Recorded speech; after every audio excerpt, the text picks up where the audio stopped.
അതുപോലെ ഇതാ മുളക് ചെടിയിൽ എത്ര വെട്ടായി അറിയോ. ഇത്രയും മുളകുണ്ടെങ്കിൽ നമുക്ക് എമർജൻസിക്ക് ഒന്ന് ഓടി വന്ന് പറിക്കാമല്ലോ. അതുപോലെ ഇതാ ടൊമാറ്റോ നല്ല ഉണ്ടായിട്ടുണ്ട്. ഇതിലാദ്യമായിട്ടുണ്ടാവുക കേട്ടോ, അതുണ്ടായി തുടങ്ങിയിട്ടേ ഉള്ളൂ. ഇത് പിന്നെ മൈലാഞ്ചി, ഇടയ്ക്കിപ്പോൾ ഒരു കുഞ്ഞു കുട്ടി വീട്ടിലുണ്ടെങ്കിൽ ഒന്ന് മൈലാഞ്ചി ഇടണം പറഞ്ഞാൽ ഒരു 2 ഇല പറിച്ച് നമുക്ക് അരച്ചിട്ട് കൊടുക്കാമല്ലോ. അതുപോലെ ഇതാ ഇതിലും ഉണ്ട് ടൊമാറ്റോ, കണ്ടോ.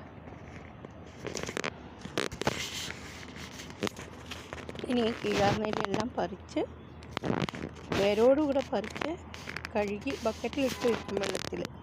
എന്നിട്ട് അതിനെ വെയിലത്ത് വെച്ച് ഉണക്കി പൊടിച്ച് വയ്ക്കും. അപ്പോൾ നമുക്കോ ആർക്കെങ്കിലും വല്ല ജോണ്ടിസം മഞ്ഞക്കാമാല വരികയോ ഇതൊക്കെ ചെയ്താൽ പൊടിച്ച് വെച്ചാൽ നമുക്കത് പാലിലിട്ട് കഴിക്കുകയല്ലേ വേണ്ടു. നമുക്കല്ലെങ്കിൽ വേറെ ആൾക്ക് ഉപകാരമുള്ളവർക്ക് കൊടുക്കാം.